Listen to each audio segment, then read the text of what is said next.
ocultar su conocimiento, reconociendo quién es Jesucristo. Y eso es lo que le pasó a estos demonios que estaban en este hombre llamado el Gadareno. Y entonces le dicen después, te conjuro por Dios que no me atormentes. Oh, o sea que los demonios saben muy bien que quien los puede someter e incluso castigar es el Señor Jesús. Los demonios tienen ese entendimiento, ese conocimiento. Entonces viene el Señor y dice, porque le decía, Jesús decía, sal de este hombre, espíritu inmundo. Y le preguntó el Señor Jesús a ese demonio que estaba hablando, ¿cómo te llamas? Y respondió diciendo, Legión me llamo. ¿Por qué razón? Porque somos muchos. Fíjense que algunos teólogos interpretan que una legión de demonios puede componerse desde 2.000 demonios hasta 8.000 demonios. Imagínense usted, una legión nada más. Ahora, el demonio se identifica con un nombre y se autodenomina como legión. Y le rogaba mucho, fíjese lo que le rogaba el demonio o el príncipe de los demonios que estaba dominando esta legión. Y le rogaba mucho que no los enviase fuera de aquella región. Esto pone de manifiesto la terrible desesperación que sienten los espíritus inmundos ante la presencia de nuestro Señor Jesucristo. Este choque también demuestra que los demonios, sin importar su rango, cuando están ante Jesús, son doblegados y no pueden hacer absolutamente nada que el Señor no les dé permiso. Aquí le solicitan al Señor tres cosas. La primera, que no los envíe fuera de aquella región. La segunda, que no los mande al abismo. Y la tercera, le piden permiso para ir al hato de los cerdos. Marcos y Lucas relatan que Jesús les concedió ese permiso de que fueran a los cerdos. E inmediatamente abandonaron al pobre hombre. Inmediatamente el endemoniado gadareno experimenta el fin de su tormento, muy probablemente por primera vez en toda su vida. Está libre y vuelve a ser una persona.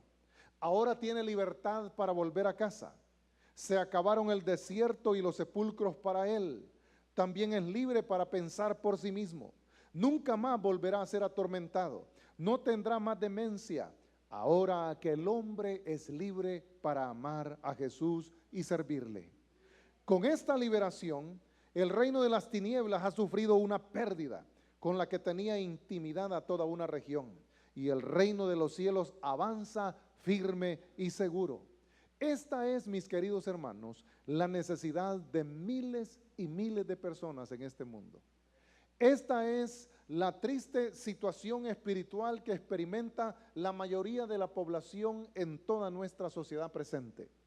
Una operación de demonios que cuando Cristo no habita en el corazón, que cuando el temor de Dios no está en el alma de cada individuo, los demonios hacen fiesta día y noche con esa gente, lo llevan de aquí para allá, lo llevan de acá para allá y hacen de la humanidad lo que les place. Y esta es la vida de las tinieblas. De ese mundo oscuro y tenebroso, usted un día como yo fuimos parte. Pero el Señor nos rescató y el Señor nos sacó de ese mundo. Ahora dice la Biblia que somos luz y sal para las naciones. Y esas naciones bajo tinieblas necesitan la luz suya. Tu misma familia necesita tu luz. Tu misma familia necesita de tus oraciones. ¿Cuántos familiares tiene usted que no tienen a Cristo en su corazón? ¿Cuántos de ellos estarán atados al alcoholismo, a la marihuana, a la brujería, a la hechicería, a la idolatría? ¿Cuántos de ellos? Y si no hay un alma cristiana que ore por ellos, ellos están sin esperanza. El mundo, hermanos amados, agoniza.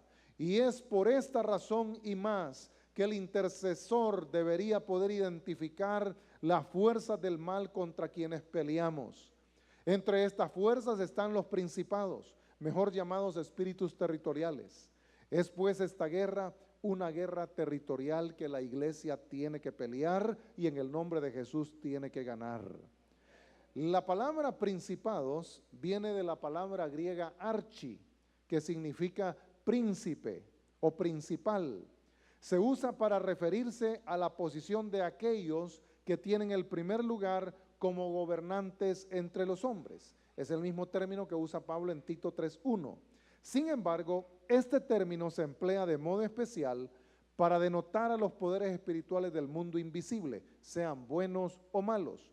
Nunca olvidemos que ambos, el reino de los cielos, el reino de las tinieblas, de acuerdo a Colosenses 1:16 y 2:10, algunos de ellos, como le expliqué, cayeron de la posición de confianza que les había sido asignada en el cielo. Judas dice que no guardaron su dignidad o su estado original. Otros luchan en contra de la oposición celestial de los santos, como lo describe el apóstol Pablo en Efesios 6:10. ¿Qué dice el apóstol Pablo en 6:10 y 6 al 12? ¿Qué dice? Porque no tenemos, dice, lucha contra sangre y carne. O sea, los conflictos que muchas veces tenemos entre los hombres, deberíamos de entenderlos que no son provocados necesariamente por los hombres, sino por esas huestes espirituales de maldad que bordean los aires, oprimiendo a los seres humanos. Muchos de los hogares que viven en conflicto deberían de doblar más la rodilla y pedirle a Dios discernimiento para conocer de dónde se originan los pleitos, las disensiones, los gritos, las ofensas, las malas palabras y hasta las maldiciones que en esa familia la gente se dice. Porque no es la voluntad de Dios que una familia esté en constante pugna. Pero los que se encargan de crear estos ambientes son los espíritus inmundos que, porque no los vemos, muchas veces les permitimos hacer más allá de lo que deberían. Pero el Señor Jesús despojó a los principados en la cruz, Colosenses 2:16. Y Jesucristo en su resurrección fue exaltado por Dios infinitamente por encima de todos estos poderes creados. Aleluya. Esta guerra comienza de una forma misteriosa, no del todo entendible para nuestras mentes finitas. Encontramos la creación de Lucero en el relato que hace el profeta Ezequiel, capítulo 28, versículo 11 al 17. Dice que fue creado de una manera extraordinaria, que se le dotó de una sabiduría superior y que el día de su creación se prepararon, dice, los tamboriles, se hizo una celebración, una fiesta. La Biblia no explica cuánto tiempo le duró a Satanás mantenerse fiel a Dios, honrándolo, glorificándole y dándole gloria. Porque según entendemos, Satanás, su función en el cielo era de traer adoración y alabanza a Dios.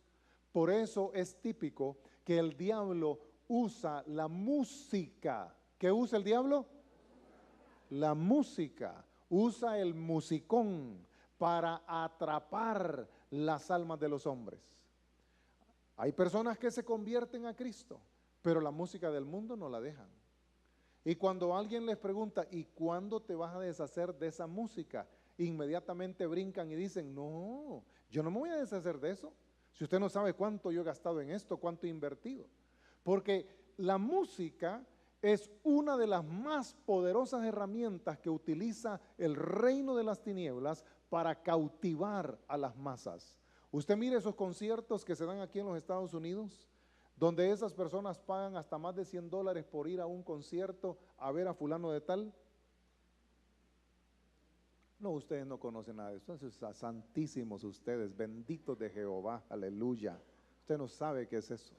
Pero aquí la gente, hermanos, se van en multitudes, en parvadas, decía mi abuelita.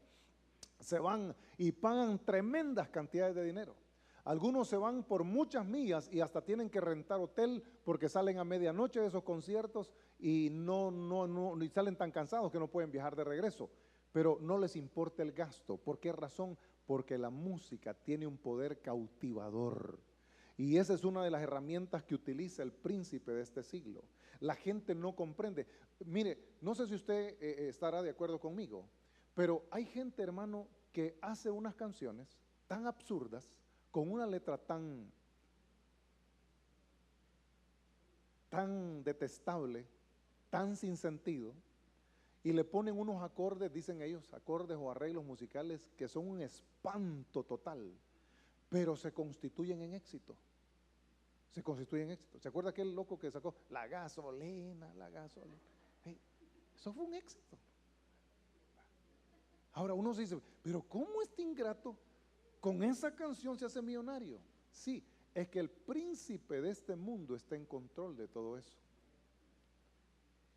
El príncipe de este siglo es el que gobierna todo eso. Él es el rey de todo eso. ¿Me está comprendiendo? Entonces, podríamos enumerar cantidad de canciones y cantidad de cantantes que sin tener talento genuino, sin tener una inspiración, digamos, ¿cómo se puede usar la palabra para calificarlo? Limpia, voy a usar esa palabra, limpia. Resulta que de la nada surgen, se vuelven famosos y se vuelven millonarios. Ahora, cuando algunos de estos personajes de la farándula finalmente vienen al conocimiento de Jesucristo y cuentan su testimonio, entonces ellos nos explican cómo es que fueron promovidos de la noche a la mañana a esa fama y a esa riqueza. Y la gran mayoría de ellos coincide en que pactaron con el diablo. ¿Me está comprendiendo? Porque el mundo de las tinieblas es real.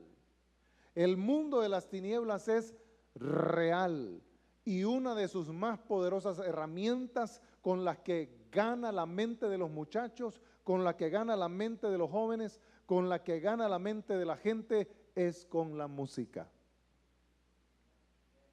Y los jóvenes, por favor, asegúrense de no andar oyendo música que espiritualmente está plagada de demonios. Porque así como los juegos digitales transfieren entidades demoníacas, diabólicas, violentas, de muerte y de otros males, así también lo hace la música. Cuando usted se obsesiona por un cantante, por una canción, tenga mucho cuidado. Tenga mucho cuidado. Porque si usted no tiene el dominio de decir, voy a dejar de oír esta onda por una semana, si usted no tiene el dominio de decir, me voy a deshacer de esta canción, si usted no tiene ese dominio, es probable que esté obsesionado. Y si hay obsesión, entonces es muy probable que hayan espíritus demoníacos en operación. Y yo se lo estoy dando a conocer, se lo estoy advirtiendo, porque necesitamos como iglesia descontaminarnos de la contaminación espiritual de maldad que hay en los aires. Entonces, encontramos aquí la descripción, el relato por Ezequiel en el capítulo 28, hablando de su caída. Fue perfecto en todos sus caminos hasta el día en que se enalteció su corazón al querer ser como Dios y usurpar su trono. Isaías 14, 12 al 14. Yo le he explicado esto porque Satanás dijo, y pondré mi trono a los lados del norte. Yo le he explicado esto antes, se lo voy a volver a explicar. Los lados del norte, entiéndase, es el punto más elevado de todo el universo. ¿Qué punto es ese? El más alto de todo el universo. Y ese lugar solamente lo puede ocupar el Altísimo. Amén. El Dios Todopoderoso. Ese lugar es exclusivo de Él y solamente Él lo puede ocupar. Pero el diablo se creyó tan poderoso, tan astuto, tan hábil, que codició el trono mismo de Dios. Y el diablo lo expresó. Él dijo, y pondré mi trono a los lados del norte. Eso no se puede. Eso es imposible.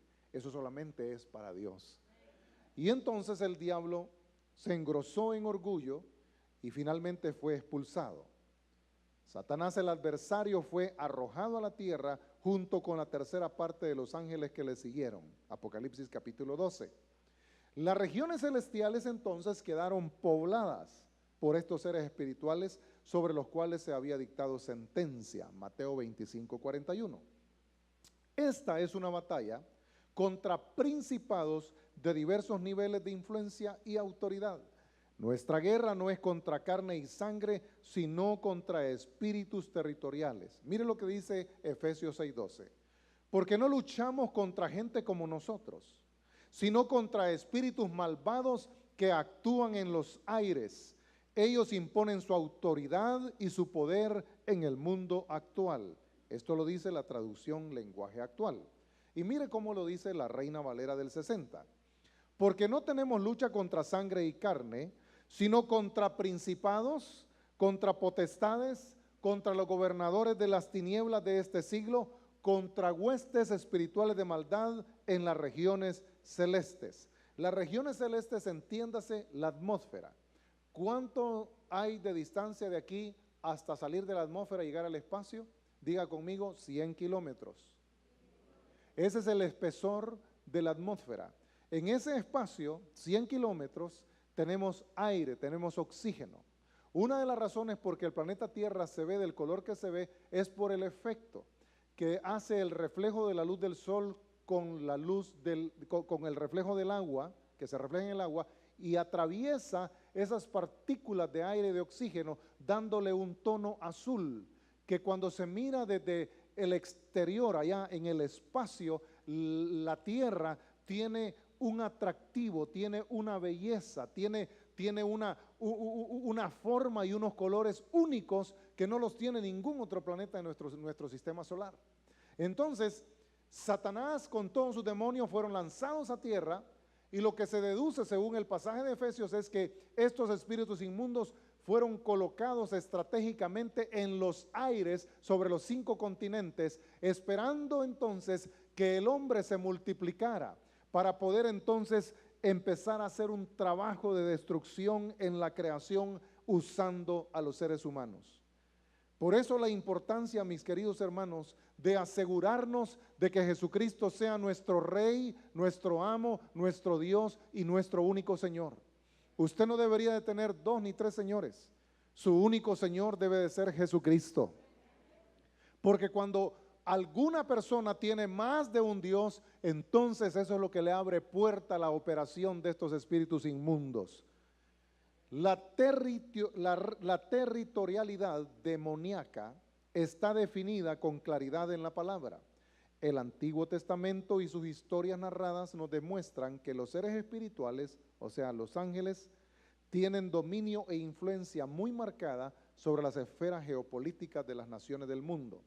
El Nuevo Testamento registra afirmaciones hechas por Jesús y sus discípulos de cómo los principados y las potestades de las tinieblas establecen su relación e influencia con los hombres, con los gobernantes y con las naciones.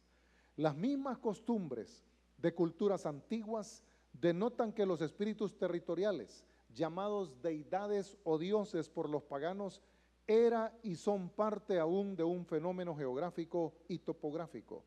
Cuando usted analiza la parte espiritual o religiosa de nuestras culturas indígenas, tanto aquí en los Estados Unidos como en toda Latinoamérica y en cualquier etnia, sea Australia, Europa o África, sea donde sea, los pueblos no cristianos han tenido creencias en dioses y en poderes espirituales, pero no hay duda que esos poderes no son ni los ángeles ni se refieren al Dios verdadero, sino que son en su búsqueda y paganismo, son esos principados y potestades a los cuales hace alusión el apóstol Pablo. Tanto el Nuevo como el Antiguo Testamento establecen que los espíritus del reino de Lucifer son asignados para controlar y destruir áreas geográficas específicas, grupos culturales o etnias y naciones o ciudades. La Biblia establece una lamentable verdad: el destino pasado, presente y futuro de las naciones ha sido y es afectado por espíritus territoriales determinados. Y esto es así. Sencillamente veamos el ejemplo en Adán y Eva. Nunca Dios creó a Adán y Eva pensando que un día los iba a expulsar. Nunca Dios los creó con esa intención. Al contrario, la intención era que ellos crecieran y se multiplicaran dentro de ese paraíso y que hubiera comunión con Dios, tanto de ellos como de sus hijos, de sus nietos, sus bisnietos y hasta el último en sus generaciones. Pero el diablo truncó ese plan habiendo logrado engañar a la primera pareja. Tanto la cultura de las naciones como sus ambientes, prácticas religiosas, situaciones económicas y males sociales visibles demuestran que poderes espirituales de alto nivel han dejado en toda la tierra sus huellas de ruina y maldición. ¿Cuál es el país más pobre de Latinoamérica? Haití. ¿De qué está plagado Haití? De brujería, de hechicería, y es brujería de la pesada, hermano. Esa gente, cuando usted oye testimonios de algún haitiano, cuando usted oye testimonios, usted los encuentra testificando que eran hasta caníbales, que se comían a la gente. en sus trabajos de brujería y de hechicería. Y cuando se encuentra oyendo el testimonio de un sirviente de santería o del palo mayombe o de cualquiera de esas potestades, usted los oye contar después que se convierten a Cristo, cómo les hacían comerse las carnes podridas de los cuerpos en descomposición que a ellos mismos los mandaban a sacar del cementerio. Porque vuelvo a insistir, los demonios, como el mismo Satanás, solo se identifica con lo putrefacto, con lo arruinado, con lo apestoso, con lo ruin. Por eso es que ese país usted lo mira bajo una nube de pobreza, de miseria y de escasez. Nunca se levanta, nunca surge, nunca prospera. Aunque tiene geográficamente una posición privilegiada en el Caribe, tiene una de las playas o tiene varias de las playas más hermosas y codiciables de lo que es el turismo de hoy, pero el país está en completa pobreza y miseria. ¿Por qué razón? Porque sus ancestros, sus generaciones, desde muchas generaciones atrás, escogieron el camino del ocultismo, y eso solamente lleva a la ruina, a la ignorancia, a la pobreza, a la miseria y al fracaso espiritual. Porque nunca Satanás va a prosperar a una sociedad que le sirve, jamás lo va a hacer, porque no está en su naturaleza. La prosperidad que algunos alcanzan siempre es de corta duración. La prosperidad que alguien alcanza es muchas veces pagando un altísimo precio. Son gente que no duerme, son gente que para poder dar un concierto tienen que estarse inyectando droga. No pueden funcionar de otra forma, no pueden funcionar de otra manera, porque en vida el diablo se los está comiendo. Por eso, mi querido hermano, mi querido amigo, usted debe de discernir qué es lo que rodea nuestra ciudad y levantar una oración de intercesión cada vez que el Espíritu lo guíe a favor de la tierra en la cual usted vive. Estamos aquí para hacer luz, estamos aquí para detener en el nombre de Jesucristo los avances del reino de las tinieblas. Estamos aquí, mis amados hermanos, para traer esperanza a los oprimidos por el diablo. Estamos aquí en el poder del Espíritu para mostrarles un camino de salvación a aquellos que quieren dejar ese mundo de ruina y de miseria. Esta gran nación, los Estados Unidos, territorio donde Dios nos ha plantado para vivir, tiene sus costumbres que nos evidencian la existencia desde tiempos remotos de la idea o creencia de que los territorios tenían sus propios dioses o deidades, las cuales ejercían un poder absoluto en un área geográfica definida. Las tribus como de los Blackfeet, como le llamaban, como los seminoles, como los cherokees, como los apaches, como las casi 2000 tribus que habían en todo lo que era la conocida California, que comenzaba desde parte de Washington, cubriendo parte de Montana, tomando los territorios desde allá del norte, bajando por lo que es Nevada, Arizona y llegando a parte de Nuevo México. Todo eso era California, si usted no lo sabía. Llegando hasta Baja California, la península, hasta allá llegaba California. Habían como unas 2000 tribus indígenas que hablaban un dialecto similar, pero tenían sus diferenciaciones en la terminología y los significados. Pero estos creían que en sus áreas territoriales estaban gobernados por principados o potestades espirituales, y ellos eran muy raros que emigraran de un lugar a otro cubriendo distancias largas, porque tenían la creencia que si salían de su territorio, la potestad o ese principado los iba a castigar. O si entraban a un territorio extraño, no iban a llevar la protección de su principado local, y que podían quedar a merced de la otra potestad que habitaba la otra región, etcétera, etcétera, etcétera. Nuestros nativos americanos no se salían de esos territorios sin obtener el permiso o respaldo del espíritu territorial o deidad donde ellos iban a entrar. Entonces, permítame pasar a este otro punto de mi disertación. Territorialidad espiritual según la Biblia. La conquista por Israel de un territorio en los días de Moisés y posteriormente en los días de Josué denotaron que los pueblos paganos adoraban dioses falsos. A veces incluso Israel lo hacía. Pero los que habitaban la tierra de Canaán, conocidos como los cananeos, rendían culto a las criaturas. Estas eran deidades, espíritus o poderes angélicos de diferentes clases. Y cuando digo angélicos me refiero a ángeles caídos. Para estos pueblos, estos eran sus dioses y los ligaban a tener jurisdicción o control territorial en áreas definidas. El libro de Números, así como los 10 mandamientos dados por Dios a Moisés, mencionan la práctica de la idolatría y el castigo que ésta merecía. Por ejemplo, mire Éxodo 23, mire lo que dice. Éxodo 23. ¿Cómo dice Éxodo 23? No tendrás dioses ajenos. ¿Cuál es el Dios que debemos de tener los seres humanos? El que nos creó, el que hizo los cielos y la tierra. Entonces, uno de los mandamientos dados por Dios es, ¿no tendrás qué cosa? No tendrás dioses ajenos. Ahora, aquí analicemos brevemente nuestra realidad de hoy. Se están haciendo varios estudios, varios experimentos con los efectos que la tecnología produce en la humanidad. Y un experimento que se hizo fue me permite, que le dicen a la gente, mire, agarre su celular, lo pone ahí en la mesita de centro o del comedor y no lo va a tocar por 15 minutos. ¿Ves? Y sucede que la gente entra en una ansiedad porque quiere y quiere y quiere agarrar el teléfono.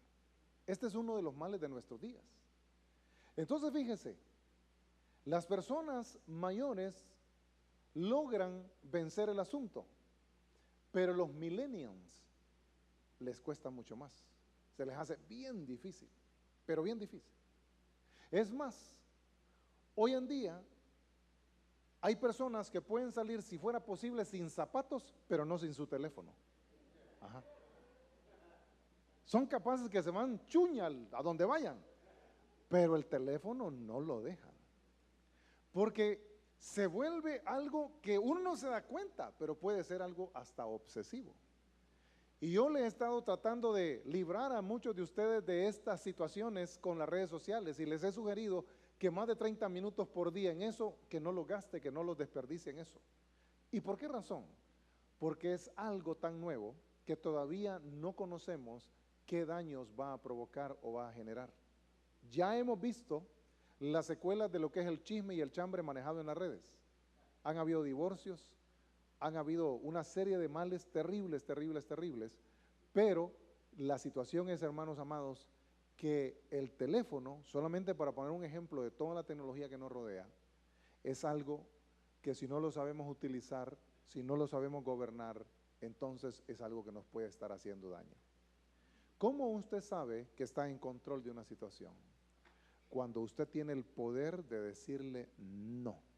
Cuando usted tiene el poder de decir me abstengo de esto por 1, 2, 3, 4 días o meses o si quiero hasta años y no te gobierna, no te domina.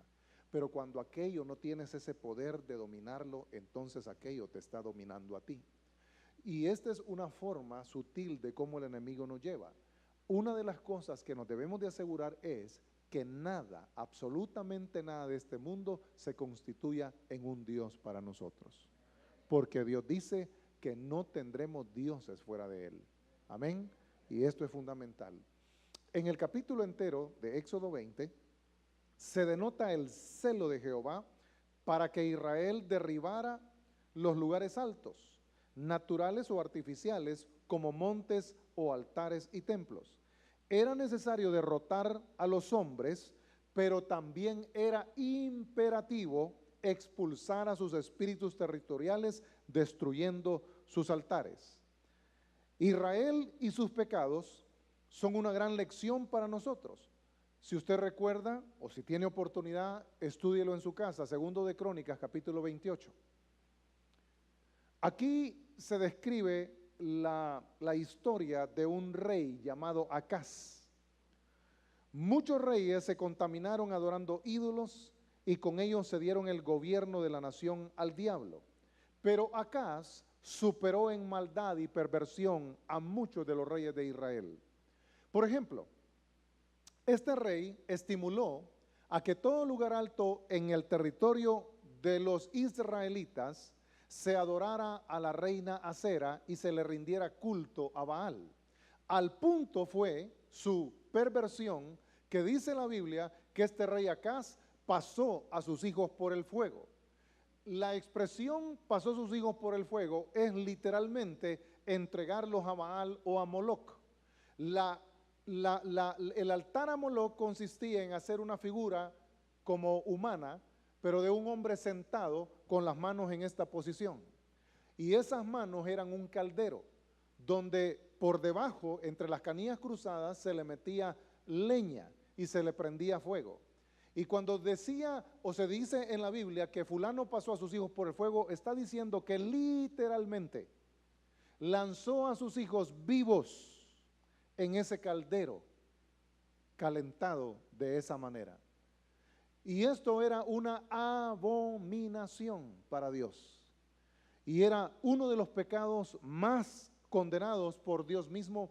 Y este hombre ofendió a Dios de esa forma. Pasó no a uno, sino a más de uno de sus hijos, echándolos en el fuego.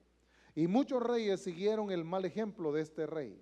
De manera que cuando un gobernante entra en este tipo de prácticas de ocultismo, dándole culto, alabanza, honra a Satanás, literalmente entrega y rinde su poder, si es que lo recibió por voto popular o por imposición, como haya sido, pero si está en una posición de poder, al adorar estos principados y potestades, el poder que el hombre ostenta lo rinde al mismo príncipe de este siglo.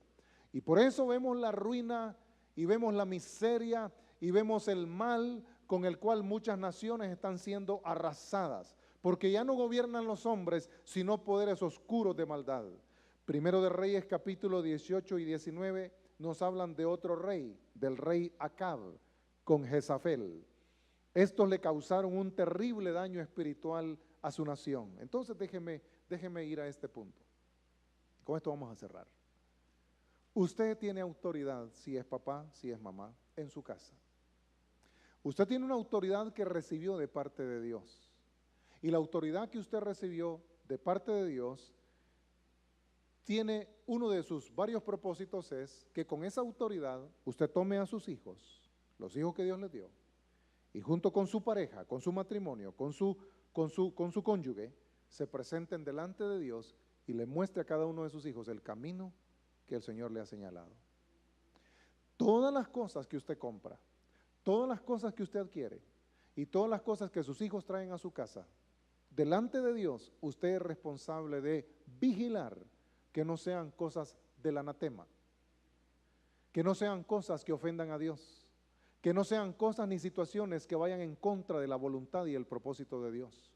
Porque cada cosa que usted permita, si es calificada de anatema, ¿se acuerda usted de Acán? ¿Se acuerdan de Acán? Cuando iban a tomar la ciudad de Jericó y luego iban a tomar la ciudad de Jai, ¿se acuerdan? ¿Se acuerdan de esa historia? Acán desobedeció las instrucciones de Dios y tomó, dice, un manto babilónico y tomó un lingote de oro y unas monedas. Y las trajo de escondidas, escondidos de su capitán inmediato y del general Josué, y desobedeciendo la orden e instrucción expresa de Dios, agarró lo que él quiso, lo que cautivó su vista y su corazón, y cuando lo escondió, lo fue a esconder en su casa. Según se deduce, fue en alguno de los lugares de reposo, y ahí lo escondió. Y esto provocó que el pueblo entero de Israel perdiera la batalla cuando iban a conquistar la segunda ciudad que se llamaba Jai. Y 32 hombres perdieron la vida, 32 hombres de guerra, 32 hombres dejaron 32 mujeres sin marido, las dejaron viudas y dejaron muchos hijos huérfanos. Y la ira de Jehová se encendió contra todo el pueblo de Israel. ¿Cuántos pecaron? Solo un hombre, pero el enojo de Dios fue contra todo el pueblo de Israel. Cuando usted como padre, cuando usted como madre, aún los hijos que ya tienen plena conciencia y entendimiento entre lo bueno y lo malo, traen a nuestra casa cosas del anatema, lo que provocan es la ira del Señor. Y mucha de la razón por la cual no alcanzamos plenamente sus bendiciones, muchas veces por las cuales no somos librados del mal que nos está visitando, es porque el favor de Dios se aparta de nosotros. Y no quiero presentar a Dios como un Dios malo, no se enfoque en eso. Es que Él nos dice cómo quiere que vivamos. Hay cosas que a Dios le agradan y hay cosas que a Dios le desagradan. ¿Qué tenemos que hacer, hermanos? Agrademos a Dios. ¿Qué dice Santiago? Que el que es amigo del mundo se constituye en enemigo de Dios. ¿Quiere usted tener a Dios de su aliado, de su amigo? ¿Quiere usted el favor, el auxilio de Dios? ¿Quiere usted el socorro de Dios? Hermanos, no nos compliquemos la vida. Hagamos lo que agrada a Dios. Limpiemos nuestra casa. ¿Qué le parece si nos tomamos esta semana que viene para limpiar la casa? Sacamos revistas, libros, muebles. ¿Cómo lo hago, pastor? Órele al Señor. Órele al Señor que le dé dirección. Y todo lo que el Espíritu Santo le dirija, que no es del agrado de Dios, deshágase de eso. Y si me costó de dinero, dirá usted, descanse en el Señor. Pero le digo una cosa, su obediencia en estas cosas, limpiar su casa, santificar su hogar, santificar su familia, le va a provocar a usted muchas bendiciones de parte de Dios. Porque el enemigo, para que pueda entrar y perturbar, necesita en qué anclarse. Y esos objetos muchas veces son las anclas en que los espíritus inmundos que traen la violencia, la enfermedad, la miseria, la pobreza, el pleito, el enojo, el desasosiego, la desunión, etcétera, están anclados en esos objetos que nosotros mismos hemos traído a la casa. Y por más que oramos, por más que tratamos de hallar gracia delante de Dios, por más que le pedimos que nos ayude, el socorro no llega, el auxilio no se hace presente. ¿Por qué razón? Porque no hemos limpiado lo que tenemos que limpiar. Que Dios te ayude, mi querido hermano, mi querida hermana, en el nombre de Jesús. Que el Espíritu Santo te dé de su sabiduría y de su discernimiento, y tengas el valor en el nombre de Jesús para limpiar lo que tengas que limpiar. Padre, te damos gracias por tu presencia, te damos gracias, Señor, por tu palabra. Precioso Espíritu Santo, yo te ruego por los amigos, yo te ruego por las personas que están con nosotros, quizás por primera vez aquí en esta reunión, pero yo te ruego por ellos, Dios mío, por favor visítales. Señor, abrázalos con tu amor, perdona sus pecados, Señor, sálvales. Rompe, Dios mío, los yugos, las cadenas, las ataduras. Expulsa, Señor del cielo, a toda opresión del diablo sobre nosotros, y haznos el pueblo que te honra, que te sirva, que te glorifique. Así como está la iglesia orando, si usted nunca le ha entregado su vida a Jesús, si usted nunca ha hecho la oración del pecador, yo le quiero pedir, no se vaya como vino, reciba a Jesús en su corazón. No le estoy hablando de un cambio de iglesia ni de religión. Le estoy hablando de recibir a su Salvador, a Jesucristo, el Señor, el que murió por usted en la cruz del Calvario. No le estoy hablando de hacerse como los evangélicos, no. Estoy hablando de que usted venga a los pies de Jesucristo para que Él lo constituya a usted un hijo de Dios. Y el favor y la bendición de Dios sean sobre usted y su casa. Si usted hoy decide dar este paso, quisiera que ahí donde está me levante su mano, por favor, para saber que usted está tomando esta decisión y orar por usted. Habrá alguien que dice, sí, pastor, yo ya me cansé de vivir esta vida llena de pobreza, de miseria espiritual, esta vida donde lucho y no alcanzo, donde me esfuerzo y no lo logro, esta vida que no tiene sentido, que no tiene razón. Dios te bendiga, Julio. ¿Alguien más quiere hoy recibir a Cristo en su corazón?